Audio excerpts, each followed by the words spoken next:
How you doing, guys? Eric from RuleTheWasteland.com. Today I'm going to be opening this month's BattleBox live on the live stream, so we can go over all the cool stuff that's inside. Like I mentioned in the last video where I held this up, it's a fairly small one, so there could be densely, like, more expensive items. The smaller they are, they tend to be fewer, more expensive items versus the huge boxes. But I like them both. I get excited by whether they're really big, really small, or anything in between too. So just the unique ones are what I really like. Yeah, word up, homie. All right, let's get started. This is the September BattleBox. So we're gonna crack this thing open, see what we get inside.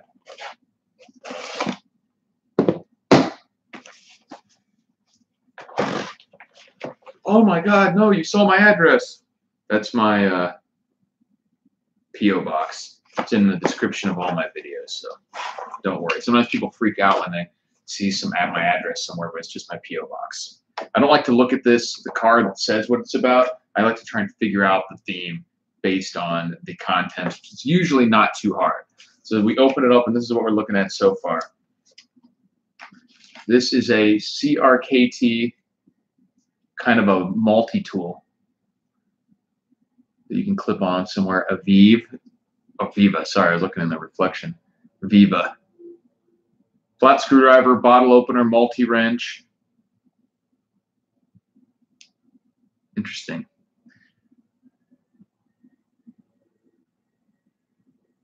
Interesting tool there. Flat. Can be used as kind of a pry bar on the end there.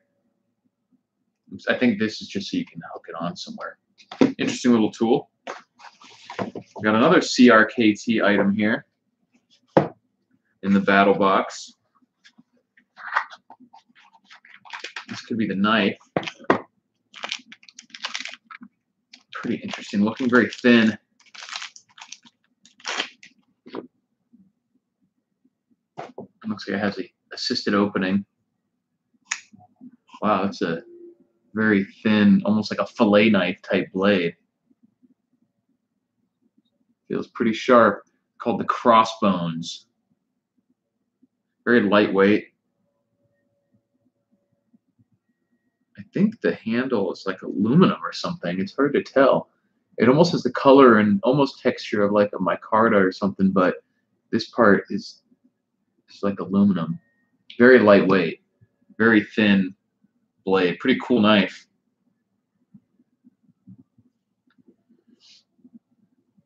Hi from Indiana. So this is the CRKT knife in this month's BattleBox. For those of you who came in late, I'm doing the BattleBox for September, as the title says. So that's a cool knife. So far we've got the multi-tool and the CRKT knife, both CRKT items, which I've liked their stuff in the past. It seems like an EDC type thing so far.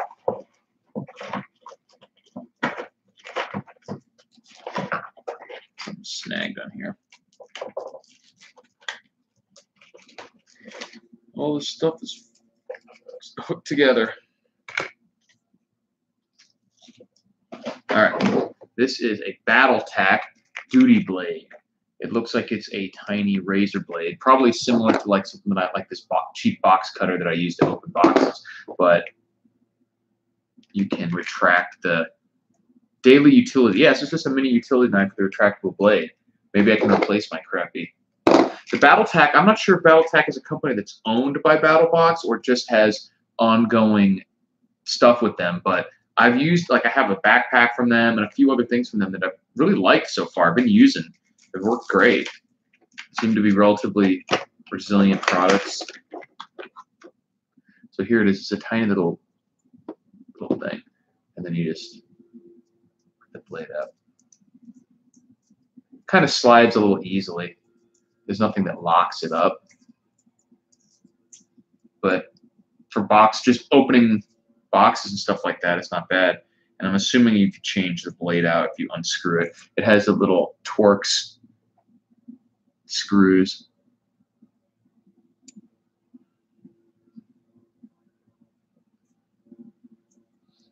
Yeah, pretty cool. Nice and small, at least. Just a standard utility like razor blade in there for opening boxes and things like that, but very small.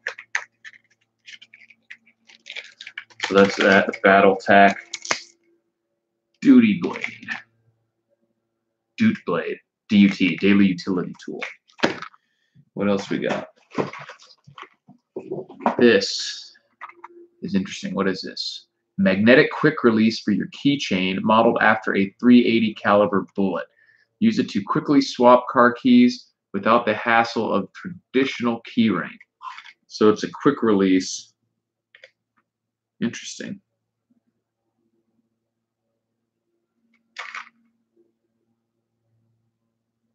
Yeah, so you just have two different, you can have keys connected to this, another thing connected to that. So if you need to take something on and off frequently, it comes apart more easily. Hopefully the magnet's fairly strong, or else it seems like they could accidentally get pulled apart. So I would like to see some ability to like lock it in place probably, or else you might end up losing that. But it's a cool idea. We'll have to see how it works in real life. Here's another little utility blade. This is a lot more similar to the one I was using. Speedy Sharp. Oh, it's a sharpener. Sorry, it's not a blade. The world's fastest sharpener, it says. It's quite a claim. This little carbide edge. It shows you how to use it. This is nice to have something like this is actually good for a bug out bag, because you don't want to carry a big heavy whetstone or a complex sharpening system, but in a situation where you might be out there for who knows how long, you actually using your edged tools, you want to have some way to sharpen them. So this is a good addition to a bug out bag or a car kit or something like that, to just really quickly put an edge back on your knives. So I might throw that in my bug out bag, because right now I just have a kind of a similar thing, but a lot bigger and heavier. So yeah, so far we're still on the EDC and knife, EDC and blade kind of theme. This is a free key slim system, so it's another type of design for so some version of the slip rings that you see at keychains, but they're more flat.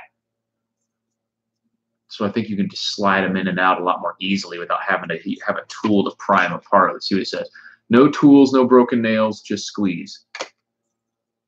Yeah, so if you squeeze one side, then the other side opens and you can put the rings in. I guess that's it right there. So that's where you would put it in, and then you squeeze it and it opens up and you can slide something in and out. So again, this probably means that they can come off more easily too, or get entangled, because this was the thing that got stuck in the box. The top part of this had gotten slid in there and like stuck on it somehow. But it is definitely quicker, and it's very light too.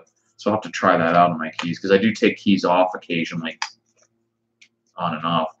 So I'll have to use both of those out and let you guys know how it works.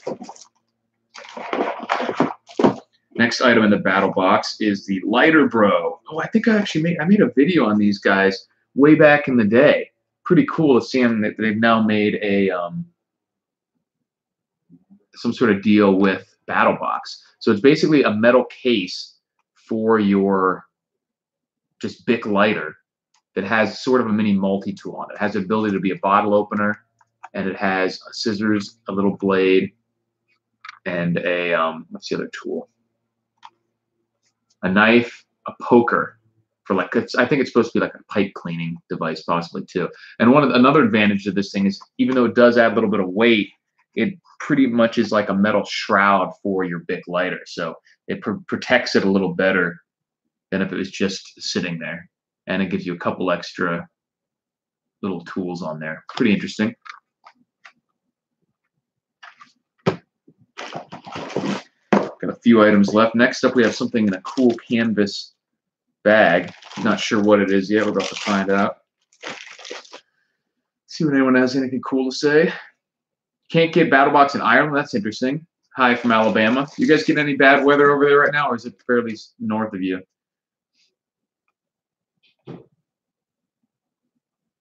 Quick release checking in. How you doing, Shrek PMC?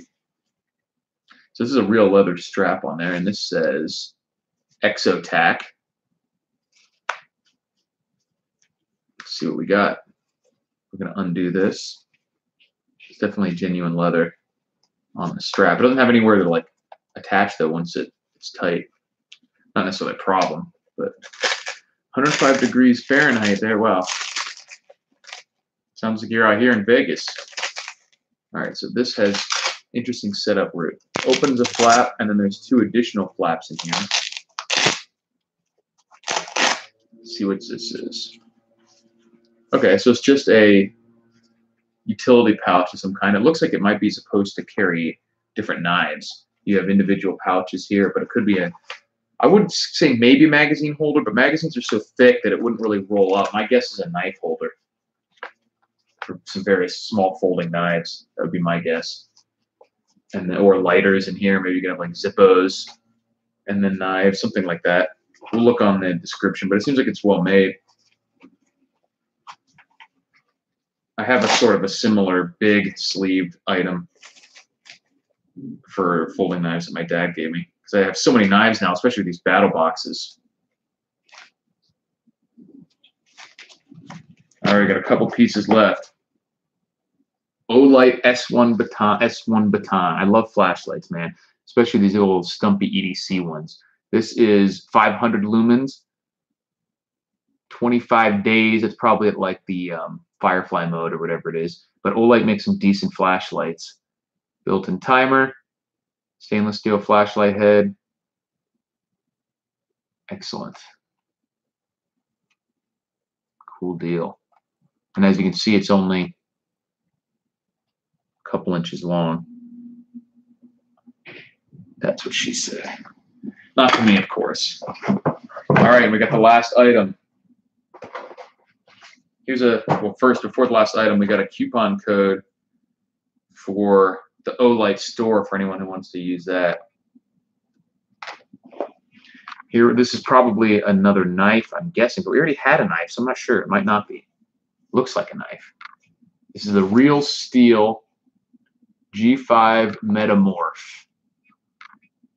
This is getting kind of washed out.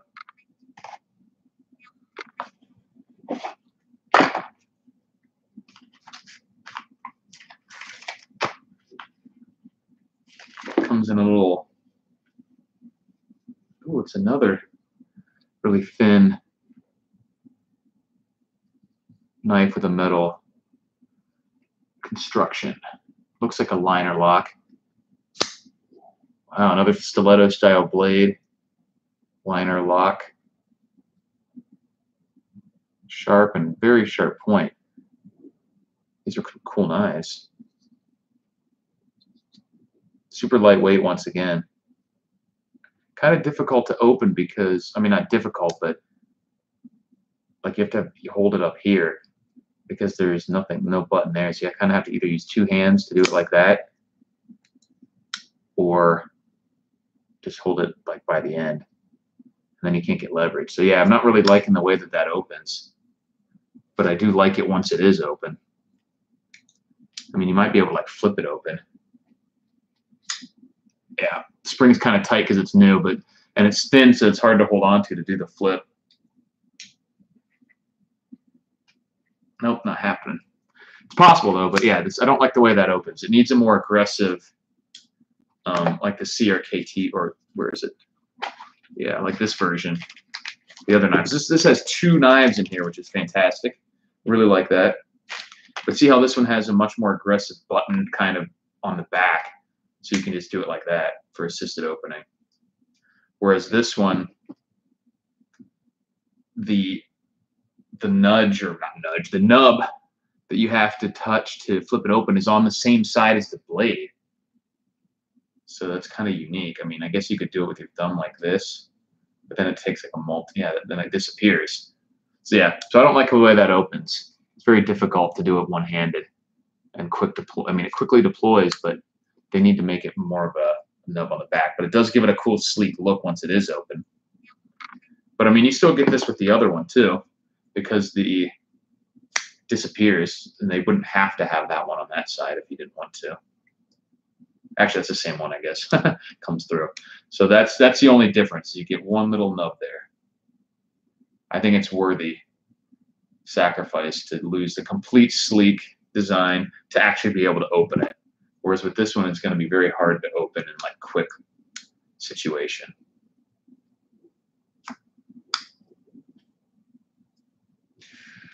Just got out of the Army after 12 years, really knowledgeable about survival. You guys all this new gear, been learning a lot. Thank you for your information. You're welcome. Yeah, 2 knives and 2 box cutters in this. Yeah, I feel you. I can never have too many knives and flashlights, especially when not having to pay full price for them. So that's fantastic. So that's what we got. We got the knife. Like I said, I'm guessing that this theme is going to be EDC. There may be something more specific than that, so let's see what it says. Everyday choices, it's called EDC. So maybe that's why they have two of each thing: 2 knives, 2 keychain holders, 2 razors, or not really 2 razors, a knife and a sharpener. Let's see what it says. Everyday carries a collection of items you carry in your pockets or in your bag on a daily basis. They're the things you check your pockets for before you walk out the door. They're the items you can't do without because the day could be ruined without them. Items that you find essential for a productive day. EDC is built upon convenience, utility, and preparedness. Each component of your EDC should serve a purpose or at least have one specific useful function. Stepping back and looking at your EDC as a system can bring many benefits to your day. Be more efficient, preparedness and self-reliant, convenience, personal expression. The list of benefits can go on and on. EDC varies from each individual and for some of us varies day to day. Mission 43 of BattleBox features items to add or improve your EDC efforts. 5 items to incorporate into your EDC circulation with the basic. All right, let's see what the different items. We have a speedy sharp knife sharpener, ferro rod striker. Oh, so you can also use this as a striker because it's just a flat piece of steel, which actually a flat piece of steel with just a right angle edge like that a lot of times works a lot better than a knife. And you don't risk cutting yourself by slipping with the knife. So that's actually really cool that you could use something else. Something like that or one of the pry rods that I showed earlier. Lighter Bro Classic. I mentioned the Lighter Bro before. It does add extra weight, but protects your lighter and adds a few items of functionality to what would otherwise be a basic big lighter. The free key system. A little bit of an upgrade on the split ring keychain holder or key holders for your keychain. ExoTac 380 magnetic quick release keyring, which I'm a little bit dubious of this because if it's just being held together magnetically, it might pop off if you like a key gets stuck in your pocket or something like that, or on the edge of your pants. Maybe it'll come apart and your key falls out. I don't know. I'll have to do a test on that. But I'm a little dubious if it's only being held together by magnetics and doesn't have any sort of quick release system on there. Battletech DUT, Daily Utility Tool, which is simply a retractable razor knife. Very small.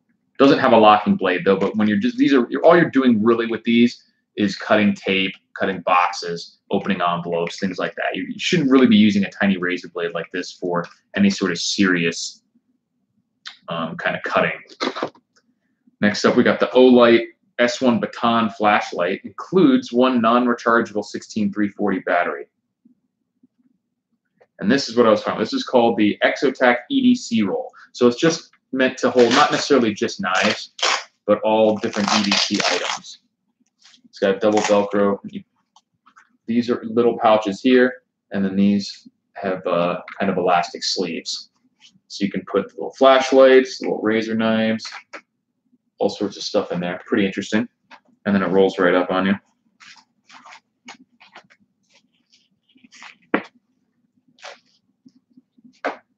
Seeing as how this just closes, like it's just enough to roll closed for this to fit over when there's nothing in it, I'm a little worried that once there's anything in it, even if it's not something bulky, but if you think about the way this is rolling up, it's going to double the thickness of everything that you put in there. So that's there. Now the thickness is counting. It has to go over both items. Now it has to go over all 4.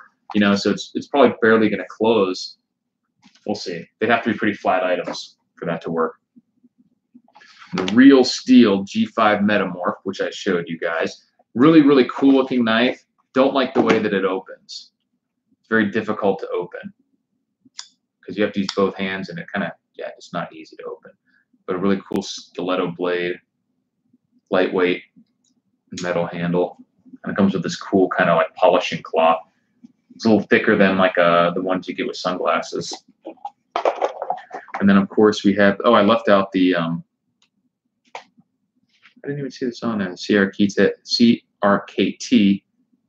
Viva, which is another kind of utility tool that you can just hook on your belt or pants or something like that. And then last up was the CRKT. Why can't I say that? CRKT exclusive BattleBox Limited.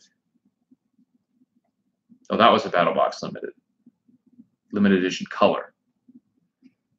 And then this one is a Crossbones. Oh, these come together. Okay, these were. And I do like this one. I like the way it looks. I like the way it opens, and I like the stilettos, or not stiletto, the fillet, almost like a fillet knife style blade.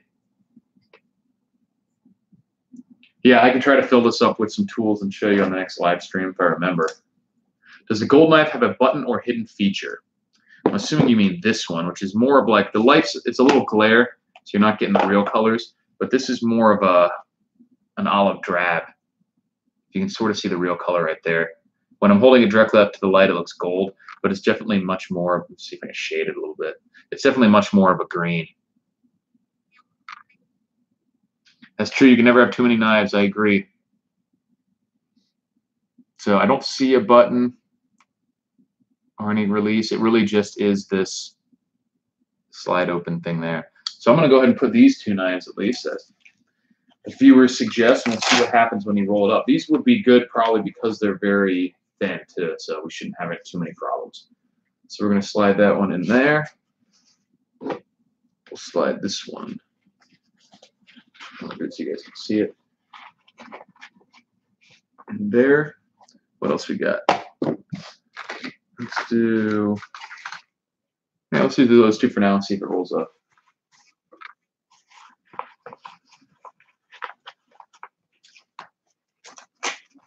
So that's not too bad with just two small knives in there, but it already isn't closing over the two flaps with just those two small knives in there. So there's no way that thing will close when you have a decent number of. I got a few more knives here behind me. Let's throw them in to see what happens.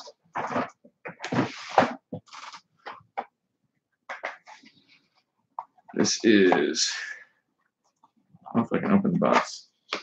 Here's another BattleBox Nuke Knife. We'll put that in. Slide that in the third slot.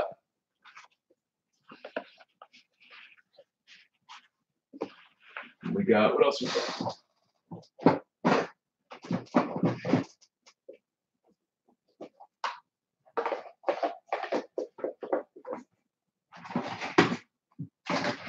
Some small folding knives. Then we'll put the little Gerber, or not, is it Gerber? I don't know what this is. Anyways, whatever this tool is, we'll put in one.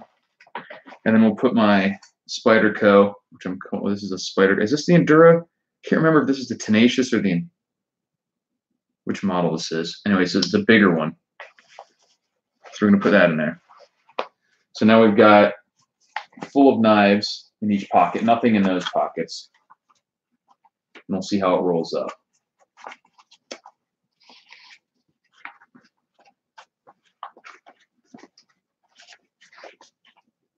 Let's see if this can do it.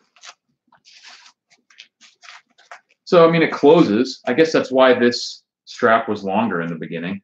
I just kind of expected it to close over that. So it definitely will work. It just won't look as pretty. So these are a little bit stretched. Not really, but have a little bit of stretch to them. So it'll still close. All right. But that's about it. I mean, once something's in every pouch, you're starting to run out of strap here.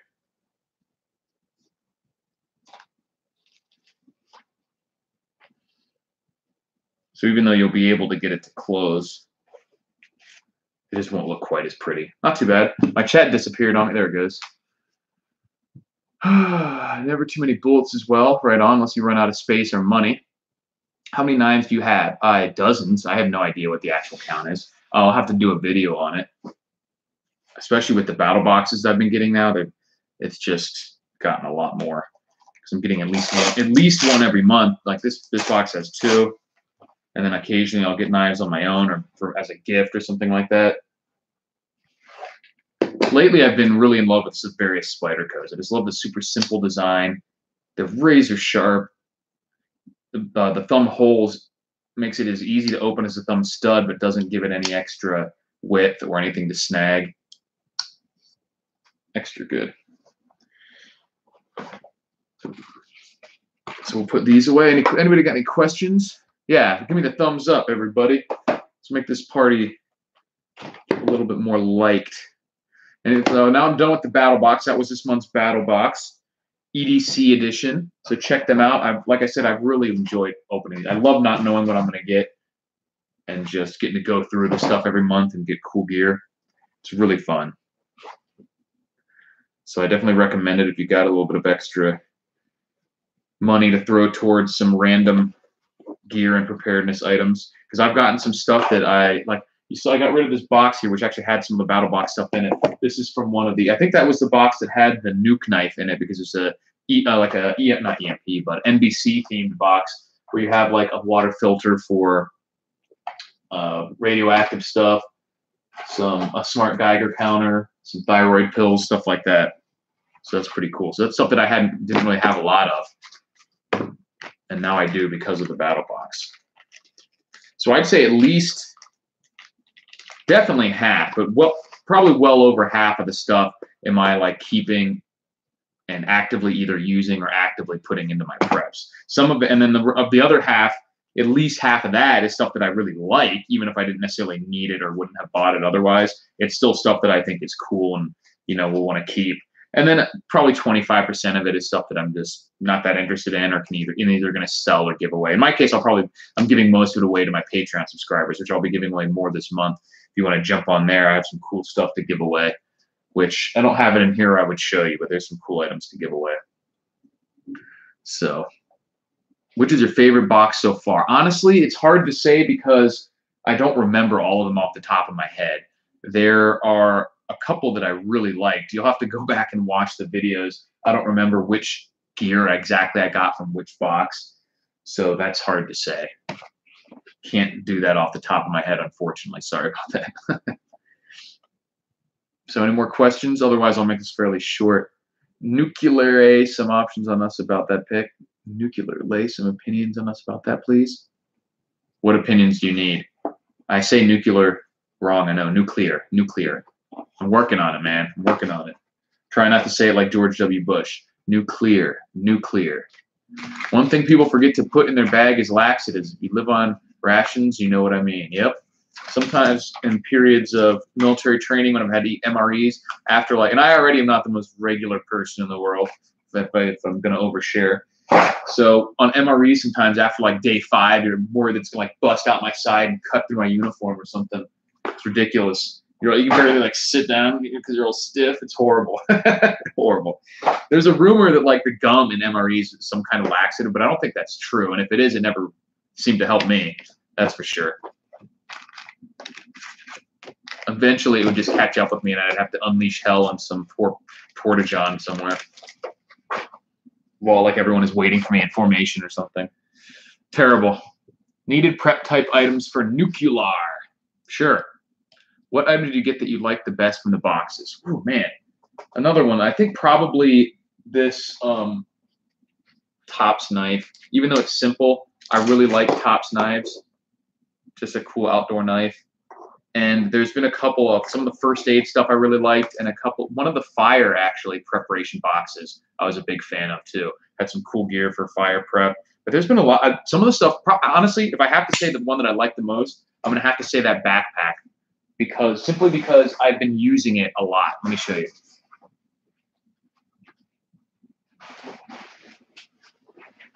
So this backpack and the sleeping bag that I got in one of them, I have to put those at the top simply because I've been using them. I've gone on multiple camping trips, many hikes, and I've been using the hell out of this bag, and I really like it. The bright orange wouldn't be my first color choice, but for normal everyday type stuff, not shit the fan, it's fine. It's got the pouch for the hydration bladder. We just talked about this stuff someone mentioned on my video about water carrying when you're bugging out, that the bladders can be a pain because once they start deflating, everything shifts in your bag, and then if you pull it out, then you have to stuff it back in. That's why you want to get a bag that has a dedicated pouch for the bladder and also has a dedicated spot for the hose to come out. Because otherwise you end up having to leave a gap in the zipper and having it come out through some random spot where the zipper's not closed, and that can slowly start to come open on you. Also, you're not going to have the clips on the strap, so you either have to rig up something or your straw will be flopping around. So this is just like a day hiking pack. It's got a nice pads on the back, got the waist belt with some pouches, some pockets there, so you can pull out some quickly needed gear. And I really like it. I've used it a lot. So that has to be my favorite item out of it, simply because I'm getting the most use out of it. And the sleeping bag, I've used that extensively too. So I use the little lantern. I've been using a lot of the stuff from these. So if you're actually the type of person who's going and doing things outside, you know, and not just keeping the stuff for preparation, then there's been a lot of stuff in these battle boxes that you would use, because I have. And I'm not like extensively camping and outdoorsing all the time, but I've gone on multiple camping trips and used a lot of stuff from these. I used a SOG hatchet, used that on my multiple camping trips. It's great stuff. How sharp your knives? My knives are razor sharp, my friend. Normally my EDC carry knives, I try not to use for anything too, you know, rugged. I save them mostly for self-defense, but, you know, obviously if I need to open something, I'm not going to not use my knife. What the hell are you drinking nuclear water for anyway? You'd be dead once after you drink it anyway. Well, not necessarily if you have this radiological filter, because radioactivity is in the particles. As far as I know, there's not just like radiation. That's, you know, it'll be radioactive particles of something, usually like dust or debris from the actual explosion or whatever meltdown or whatever the event was. The radiation is being emitted from particles that have been made radioactive. So that dust will settle in the water, maybe the elements of the water itself, things like that. So if you were near an area where there was an explosion, like some sort of nuclear bomb, and you're bugging out and you see some ash or maybe even rain or dust or whatever, and then you need to fill up your canteens from a water source while you're moving out of the area, there could be particles in that water that have become radioactive. So it would be a bad idea to put that through a filter like that.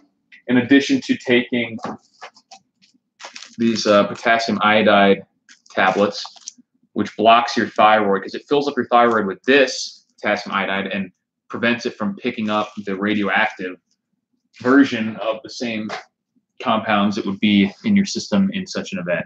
So then you don't damage your thyroid, because it's particularly sensitive to that. Don't know how you started the show, but I have a question. How do you think is going on in the Sunspot Observatory? Off topic. I have no idea, but that is weird stuff. For those of you who don't know, there was an observatory. It's small, kind of, I mean, it's not a big, huge operation, but a small, like, not astrological, what's the word? When you're looking at this, astronomy observatory of some kind in New Mexico. And all of a sudden, the FBI swooped in, evacuated the place, told everyone to leave, shut everything down, and won't tell anybody anything. So who knows what's going on there? Bunch of weird stuff. Some people are like, oh, it's aliens are invading. Some people think that they saw a solar flare of some massive, coronal mass ejection. If that were the case, then you would be able to witness it from multiple. If it was something that was just happening in the sky and they didn't want people to see it, they would have to shut down all observatories, and even, high-level amateurs with their big telescopes would be able to see whatever it is. So obviously that can't be the case. But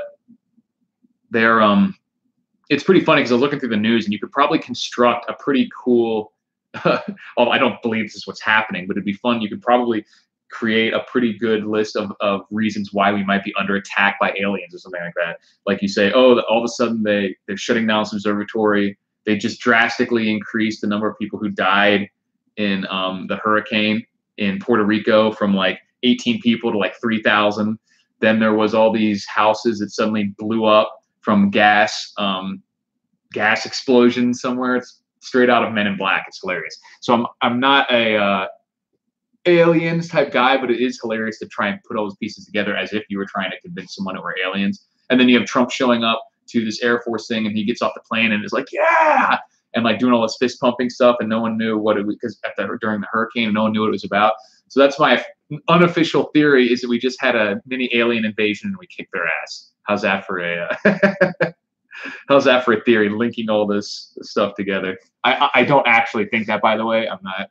So just don't go telling people I'm crazy. But it is hilarious to try and if you have any more incidents that fit into this theory, let me know, because that would be hilarious. Good night, Virginia. Nuclear water does not make your pee glow green, unfortunately. Okay. Alpha radiation would be in the particles in the water. Beta and gamma goes right through. Right on. The filter would be radioactive. Yeah, I mean, it would have radioactive particles in it too. But as long as the particles are contained, it's not like you could be, most of the time, it's not just everything saturated with radiation that could fry you from 10 feet away. It's just small amounts of radiation that are being emitted by these particles that have become radioactive. So as long as they're not in or on your body, for the most part, you'll be safe. Yeah, your cancer risk will probably be quadrupled or something over your lifetime, but you're not just going to bubble up like from some movie, like the guy from RoboCop who falls in the slime. I mean, even if you're in a place where there's radioactive fallout, something as simple as like keeping a poncho to where the particles aren't landing on you and then spraying yourself off later can do a lot to protect you from, the radiation. You just don't want it physically on you, and you certainly don't want to breathe or ingest it. And yeah, like I said, you're going to have absorbed some level of radiation, but your chance to survive will be vastly, vastly improved by just keeping radioactive particles from being on you or in you. And all you can do is maximize your chances. Is doing all these things going to keep you alive? Not necessarily. If you're right in ground zero, you're still probably going to, be irradiated too severely. But there's no reason not to fight the good fight until you figure out it's over. Several observatories went offline. They cover stories China spying on the airbase. That's kind of interesting. Well, how spying on through the observatories? Like, what are they supposed to have hacked them or something? Pretty interesting. Yeah, alpha only emits about half an inch. Exactly. So like if this had full of radioactive particles and it's sitting across the room, you're not going to be like irradiated from it, So it's much better to just keep this on you to filter the water than it is to worry about the small amounts of radiation that would be emitting through keep it on the outside of your pack or whatever. Nibiru is photographed in Indiana on the 11th. I have several photos to examine. Interesting stuff. Space Force SEALs deployed for an secret operation. Exactly. The Space Force is on the case, my friend. Several people took photos of Nibiru. Interesting stuff. It's a funny theory to come up with about the alien invasion. It's been getting weird, though. Not to get too woo-woo, because I'm not one of these people who believes in aliens or doesn't believe in aliens or wants it to happen. I have no ego invested in there being aliens or not being aliens or being in the simulation or not. Like, I mean, I just would love to know the truth about the universe. Absolutely. Like, to actually know. But I don't have any, like, wish or, beyond, like, wanting something interesting to happen. I don't have any need for there to be or not be aliens. But it has gotten kind of weird in the past few years. Development of a Space Force. There was a video specifically released by the U.S. military, I think it was the Navy, from a few years ago, of pilots watching this weird thing drop out of the atmosphere and fly around all crazy. And it was official U.S. government video where they were just like, we don't know what the hell this thing was. And it doesn't make sense. None of the explanations make sense. It's either aliens or it's some other country that has technology that is insanely, vastly superior to ours, which doesn't make any sense. And I don't believe that it could be some sort of secret testing, because to think that some secret government operation has technology that is vastly superior to all the PhD and grad students and defense contractors working as hard as they can to get big fat government contracts and make the next best technology. Somehow there's a secret government operation that just says stuff that's just insanely far beyond that. And the rest of the military doesn't know, doesn't give warnings about where they're flying and stuff. That doesn't make sense. So who knows what the hell it is? Could be a glitch in the simulation, whatever, like there's no explanation that wouldn't be really, really crazy. So I don't really care which one it is, but I'd like to know. Build a space wall. Build the wall, and I'll build the sphere. We're going to build a Dyson sphere or something around the Earth. Yes, way too many videos of UFOs to be laughed at. I mean, there's stuff happening that people don't know what it is. You know, could be, who knows what it is. I don't care. There's way too much weird shit happening out there for me to absolutely be like, no way, it's impossible. I mean, like, why would it be impossible for there to be other things out there anyway? I just don't care. You know, I want crazy stuff to happen as long as we don't get invaded by. But I'd love to see some crazy. I'd love for something to happen in my lifetime that just changes the status quo completely. That's what I hope for. I don't care what it is. Some sort of proof of aliens, of supernatural, anything, of a huge paradigm shift in like technological breakthrough that allows humans to live forever or travel deep into space, like light speed travel, time travel, anything like that. So I want something really, really crazy to come out before I kick the bucket. So yeah, I don't buy or not buy the alien stuff or the cryptozoological stuff. That just becomes increasingly unlikely, like the Bigfoot and the Loch Ness, as time goes on and as people encroach further and further and more people into all these areas, and there just hasn't been proof of any of these like creatures, like actual proof. It just becomes increasingly unlikely. Regardless of whether you believe it or not, it is becoming increasingly unlikely. Not impossible, but it just becomes increasingly unlikely the longer we go. I heard there was another country who was trying to spy on White Sands missile range nearby sunspot. Yeah, maybe. I don't know. I haven't looked into that, but I think it's hilarious that all these things are happening at once. Like they're almost getting ready for some sort of disclosure, which would be hilarious. And I'd love it. Like I said, could this be all glitches in the simulation? Which is funny. I was going to, not to get too woo-woo or weird, but everyone like Elon Musk went on the Joe Rogan podcast, and Mike Cernovich has talked about like simulation and all this stuff, the idea that we're living in a simulation. Which to me was it's never really been an interesting idea to me, because even if possible that we're in a simulation, it doesn't answer any of the fundamental questions. It's kind of like, oh, it's just turtles all the way down kind of thing. When you're like, how is the Earth hanging in space? And like, it's on the back of a giant turtle. That doesn't answer the question, because then you're like, well, what's the turtle on? And they're like, oh, it's just turtles all the way down. It's turtle on turtle on turtle. And so it doesn't answer the question. Same with the simulation. It seems like a cop-out to me. Like, sure, okay, I guess it's possible that what we know of consciousness could exist just inside something that's created by, some sort of computer program, for lack of a better description, that's created by somebody else. But that doesn't explain the fundamental questions of existence or philosophy, because there's still a universe outside of that. There's still these beings that exist somewhere. There's still a universe. So none of the questions are actually answered, and it just raises more questions than it answers for me. So I'm just not interested in the idea. I'm not buying it. I feel bad for the turtle on the bottom. Good point. Nothing but asses and a waterfall of turtle shit all the way down. It's obvious that Nancy Pelosi is a reptilian. I wish someone would run the stage and rip her fake skin off her. I do agree that she has a lot of fake skin. Not sure if that means she's reptilian, but she has this like rictus plastic surgery kind of grimace, and her brain is melting in there too. Yeah, who knows what kind of craziness is going on out there. I just want something to come out where everyone's view of the universe is completely shattered. I want everyone on the planet to be trolled hardcore by something that happens in my lifetime. It's where people are just like, well, fuck, anything is true now. It could be true now. I don't care what it is. Aliens would be an easy one, because that's probably the most likely compared to all this other stuff. Aliens, I think, are certainly more likely than like a Bigfoot or something like that. There's a lot more places for aliens to hide than there is for a Bigfoot to hide. Yeah, build the space wall. I agree. Space wall. 2020. What do you think the age limit is for Space Force recruits? I'm ready. Sign me up. Mars is the only planet inhabited entirely by robots. You don't know that. There could be other alien civilizations that have probes on other planets, alien probes. But I don't know if they're 100% certain that there's no microbial life on Mars, are they? Have they totally ruled that out?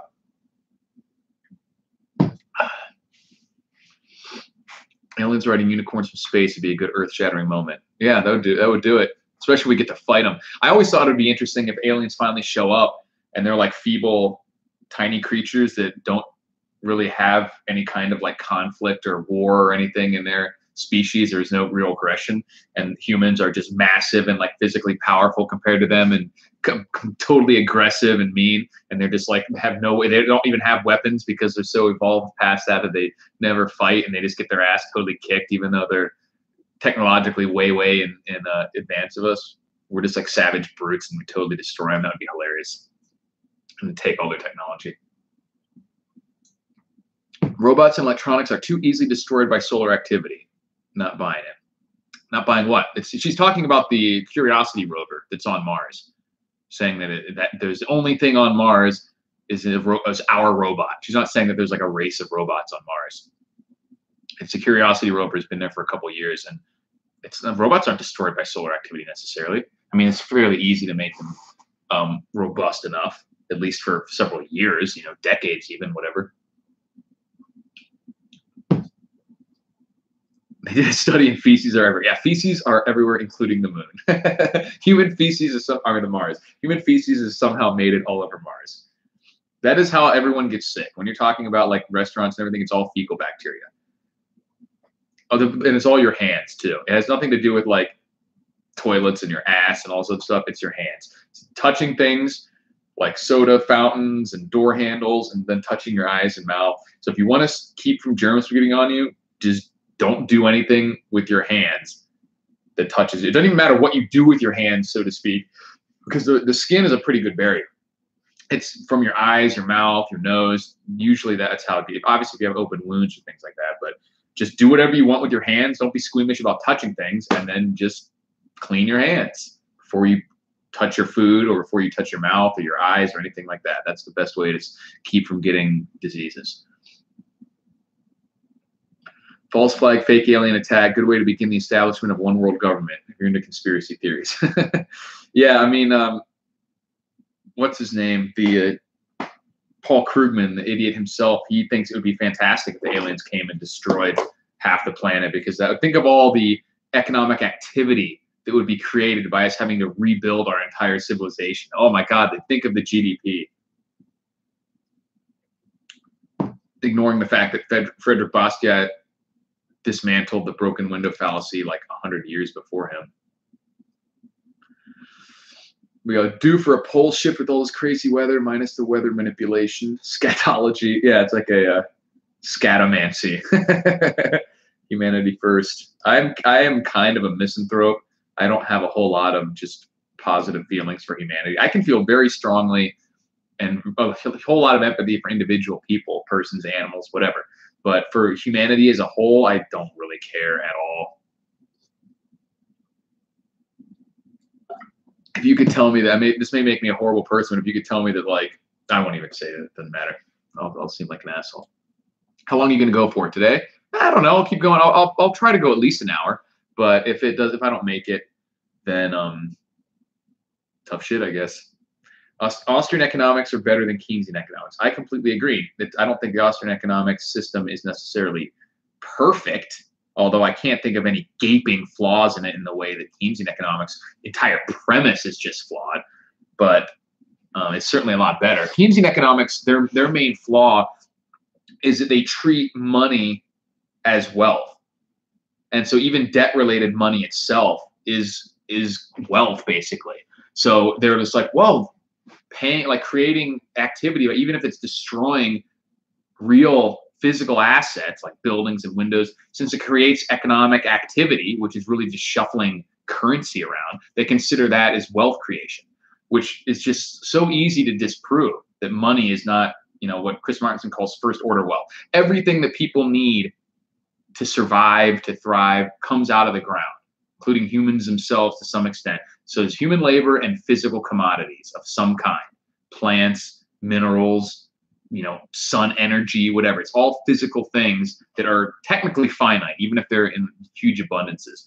So, and every sort of money or financial instrument is just a representation of that. And now we've gotten to so many levels of abstraction that people are treating the representations themselves as wealth. And we have situations where countries like China and Southeast Asia are giving us vast quantities of real physical things, even if they're worthless things like plastic trinkets and stuff, but they're giving us physical stuff for money, which in and of itself is just supposed to represent physical stuff, but has become the idea of wealth in and of itself, which is a huge flaw. Like you could have a planet with, like you have 2 planets.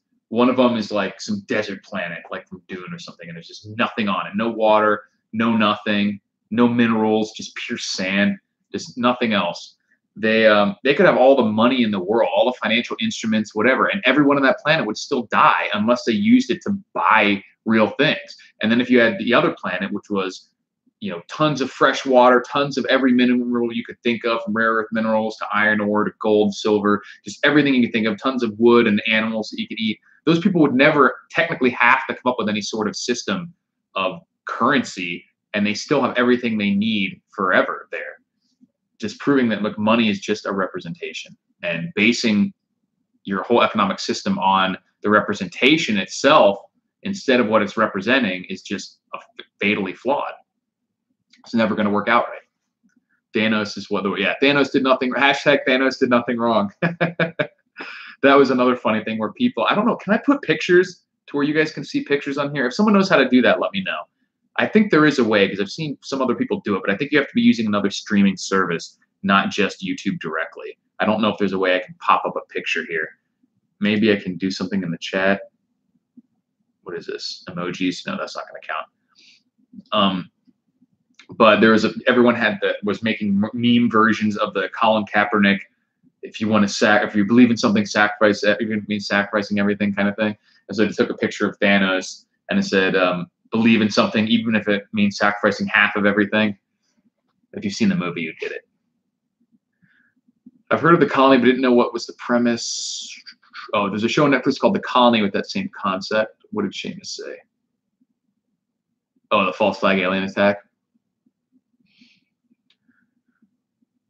All right, you are right. I mean, we haven't had a strong solar flare since 1900. Yeah, I mean, that's the interesting thing is I've become more and more convinced that an EMP, a purposeful EMP by another country, is not a realistic threat for a variety of reasons. Mostly because no one knows exactly how well it would work, or how, you know, what exact height you would need to be at, what exact like size nuclear weapon you would need to detonate, and where, what kind of interference might be caused by natural things, you know, all sorts of stuff. So if someone like Russia isn't just going to like EMP us probably, because we would see them launching the missiles. So even someone like North Korea or some crazy regime, they get like one nuclear bomb. What are they going to come use it to launch it and detonate it in a way that, first of all, they have to have some kind of advanced technology to do that in a way that they don't even know if it'll actually do anything or anything serious. Might knock out one state, maybe, might not even do anything, might just put some things on the fritz for a while.